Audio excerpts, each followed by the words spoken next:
সুপ্রিয় দর্শক আসসালামু আলাইকুম। খাদ্য রং চ্যানেল থেকে আপনাদের সকলকে জানাচ্ছি স্বাগতম। আজ আমি তৈরি করে দেখাবো খুব সহজভাবেই কিভাবে রেস্টুরেন্টের মতো করে বাড়িতেই আপনারা তৈরি করতে পারবেন মেয়োনেজ। মেয়োনেজ বানানো কিন্তু খুবই সহজ এবং খুবই অল্প সময়ের মধ্যে কিন্তু এটি তৈরি করা যায়। মাত্র 4 থেকে 5 মিনিট সময় হলেই কিন্তু বাসায় কিন্তু মেয়োনেজটি তৈরি করা যায় এবং এটি খেতেও কিন্তু কোনো অংশে রেস্টুরেন্ট থেকে কম হবে না।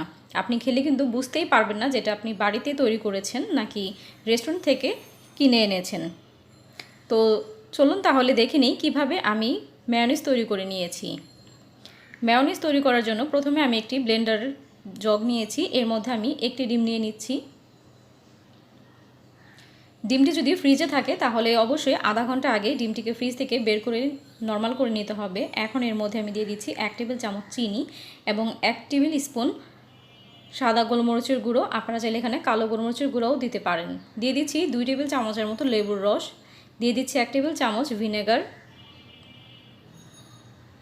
দিয়ে দিচ্ছি সামান্য পরিমাণে একটু লবণ এবং 1 কাপ পরিমাণ তেল নিয়ে নিয়েছি, দেখতে পাচ্ছেন আমি। তবে 1 কাপ পরিমাণ তেল কিন্তু আমি একেবারেই দিয়ে দিব না, এটা আমি 5 থেকে 6 বার দিব। তো এবার ব্লেন্ডারের ঢাকনাটি লাগিয়ে আমি ব্লেন্ডারটি অন করে দিচ্ছি।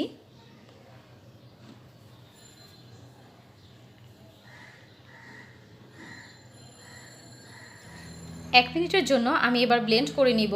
তো দেখতে পাচ্ছেন 1 মিনিট পর ব্লেন্ড করার পর এরকম একটি পর্যায়ে চলে এসেছে। এবার আমি ঢাকনাটি খুলে আমি আবারও একটু তেল দিয়ে দিচ্ছি এবং আমি আবারও ঢাকনাটি লাগিয়ে আরও 1 মিনিটের মতো ব্লেন্ড করে নিব।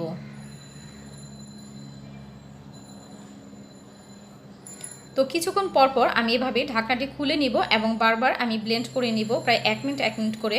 তো আমি এভাবেই কিন্তু পুরো তেলটি দিয়ে দিব আস্তে আস্তে, তবে একেবারে দেওয়া যাবে না, ধাপে ধাপে দিতে হবে।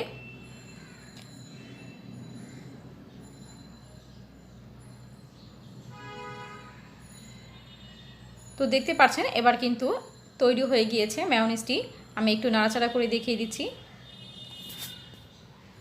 তো আমি অফ ক্যামেরায় কিন্তু এটাকে খুব ভালো করে ব্লেন্ড করে নিয়েছি, দেখতে পাচ্ছেন এটা কিন্তু একটা ক্রিমি টেক্সচার চলে এসেছে। তো আমার মেয়োনিজটা কিন্তু তৈরি হয়ে গিয়েছে। আমি একটি বাটিতে আপনাদেরকে তুলে দেখাচ্ছি, দেখতে পাচ্ছেন কতটা পারফেক্ট এবং সুন্দর হয়েছে। এটি দেখতে কিন্তু খুবই সুন্দর এবং চমৎকার হয়েছে। আপনারা যদি এটা খেয়ে টেস্ট করে দেখেন তাহলে কিন্তু কোনোভাবেই বুঝতে পারবেন না যে এটি বাড়িতেই তৈরি করা যায় এত সহজে। আমি নাড়াচাড়া করে আপনাদেরকে দেখিয়ে দিচ্ছি এর ঘনত্বটা দেখুন, এটা কতটা বেশি ফ্লাপি হয়েছে। এটা কিন্তু পুরোই একদম কেনা মেয়োনিজের মতোই হয়েছে। আপনারাও চাইলে কিন্তু খুব সহজেই এভাবে বাড়িতে মেয়োনিজ তৈরি করে খেতে পারেন। তো আমার ভিডিওটি যদি ভালো লেগে থাকে তাহলে অবশ্যই একটি লাইক দিয়ে দিবেন এবং আমার চ্যানেলে যদি নতুন হয়ে থাকেন অবশ্যই চ্যানেলটিকে সাবস্ক্রাইব করে বেল আইকনটি বাজিয়ে দিন। আজ এখানেই বিদায় নিচ্ছি। আল্লাহ।